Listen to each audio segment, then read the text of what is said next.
Arián, un joven de 26 años, siempre había sido un aventurero. Su espíritu intrépido lo llevó a reunir a tres amigos para explorar la infame Casa de las Sombras, una edificación en ruinas, perdida en un pueblo remoto del que todos sus habitantes parecían haber desaparecido. Al caer la noche, el cielo se tornó oscuro, como si la casa misma estuviera absorbiendo la luz. Al entrar, el aire frío y denso los envolvió, y un silencio inquietante dominó el lugar. Las paredes estaban cubiertas de moho y extraños símbolos, vestigios de un culto antiguo que, según se decía, invocaba fuerzas que mortales no podían comprender. Mientras exploraban las habitaciones, comenzaron a escuchar susurros ininteligibles que parecían producirse desde dentro de las paredes. Era como si la casa respondiera a su presencia, despertando algo oscuro y ancestral. Mientras recorrían el pasillo principal, una puerta se cerró de golpe tras de ellos y el grupo se sintió atrapado. Ana, una escéptica con un interés peculiar por lo paranormal, intentó mantener la calma, pero sus ojos reflejaban el pánico. Los amigos se decidieron a continuar, pues la angustia de escapar se mezclaba con la curiosidad por descubrir qué había en el ático. A medida que subían la crujiente escalera, el aire se tornaba más pesado, casi eléctrico. En el ático encontraron un altar con velas derretidas y una figura inquietante de madera que parecía observarlos. Era una representación grotesca de una deidad antigua. De repente las luces parpadearon y sombras danzaron a su alrededor.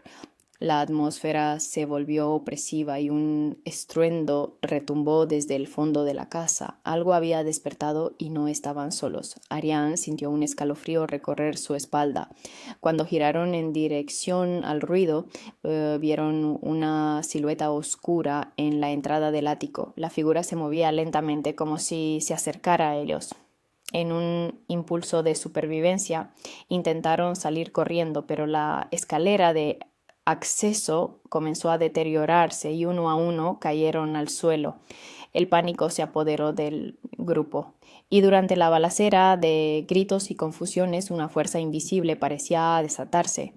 Ana, la escéptica, se desafió a sí misma y dio un paso al frente, convencida de que podía enfrentarse a esa presencia.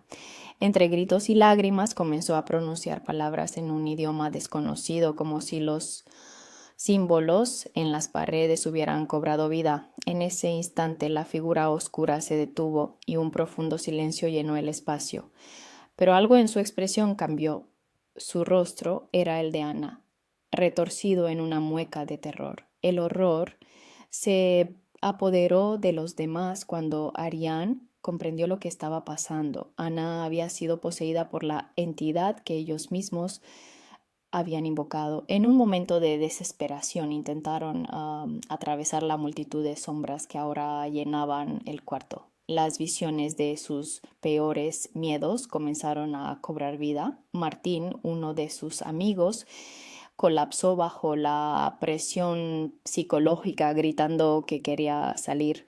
Fue entonces cuando las sombras se abalanzaron sobre él, llevándoselo.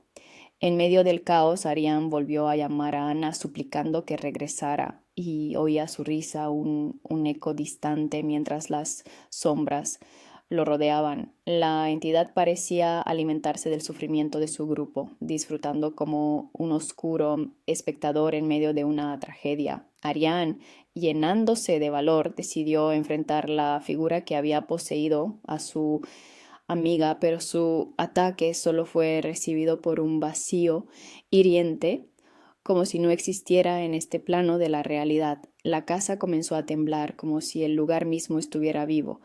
La figura poseída sonrió, revelando una boca llena de dientes afilados. Con un último grito de desesperación, Arián se lanzó contra ella, pero la sombra lo atrapó y lo absorbió en un instante. Cuando el grupo desapareció, solo quedó silencio en la casa de las sombras y luego una risa que resonó en la noche.